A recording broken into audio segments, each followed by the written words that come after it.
कर्म ही आपकी पहचान है, वरना इस दुनिया में एक नाम के लाखों हजारों इंसान हैं। ठीक है, बहुत प्यारी कहानी है। एक प्रसिद्ध जादूगर था जो कि बहुत ही ज्यादा प्रसिद्ध हो रहा था अपने कार्य क्षेत्र में। तो राजा ने उसकी वाहवाही सुनकर उसको दरबार में बुलाया कि भाई मेरे को जादू, उसको उसको उसका जादू देखना था। तो जादूगर के मन में भी था कि भाई मैंने छोटे मोटे तो जादू सबको दिखाए, अब राजा के सामने कुछ स्पेशल करना चाहिए।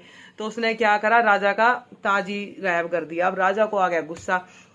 उसको आई इस बात पे, उसको ये लगा उसकी इंसल्ट होगी इस बात पे कि भरे बाजार में उसका ताज ही गायब कर दिया जादूगर ने।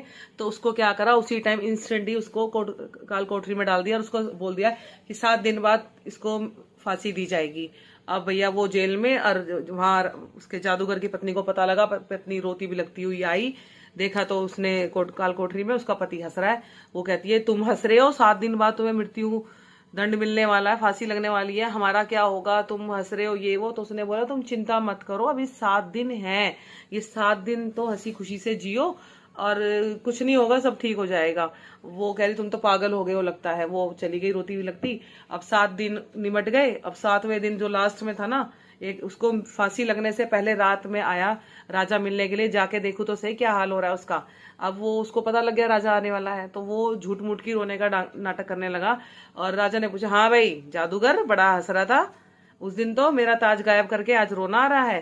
कह रहा नहीं महाराज, रोना तो मुझे इस वजह से आ रहा है कि मैं 1 साल से जिस काम में लगा हुआ था वो मेरा सपना कल मेरे साथ ही खत्म हो जाएगा। क्यों, क्या सपना था तेरा ऐसा? उसने बताया कि मैं एक अपने घोड़े को उड़ना सिखा रहा था और वो 6 फुट तक उड़ना सीख भी गया था। थोड़ा और सिखाता, अब मैं कल चला जाऊंगा दुनिया से, तो फिर कैसे ही होगा। अब राजा के मन में आ गया लालच। राजा ने सोचा भाई उड़ने वाला घोड़ा, फिर तो अगर उड़ने वाला घोड़ा मिल जाए तो युद्ध में बहुत आसानी हो जाएगी। तो उसने कहा कि ठीक है, मैं तुम्हें 1 साल का समय देता हूँ, 1 साल के भीतर तुम उस घोड़े को पूरा तैयार करके तुम मुझे दोगे। अगर तुमने वो घोड़ा मुझे नहीं दिया तो मैं तुम्हें फांसी की सजा दे दूंगा। तो ऐसा कह के उसको रिहा कर दिया। अब जादूगर घर पहुंचा, देखा तो क्या सब रोना धोना मचा हुआ है। उसने सब उसको देख के हैरान हो गए कि इस समय तो किसी को फांसी लग जाती, लेकिन ये कैसे आ गया।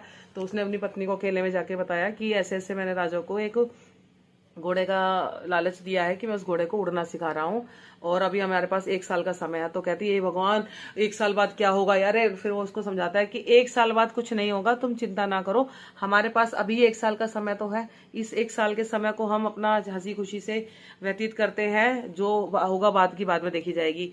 और हुआ ये कि 6 महीने के भीतर ही राजा गुजर गया। और फिर कहाँ का राजा, कहाँ का घोड़ा, कौन उड़ रहा है, कौन उड़ा रहा है। तो बस इस कहानी से यही शिक्षा मिलती है कि जो भी होगा देखा जाएगा। कल की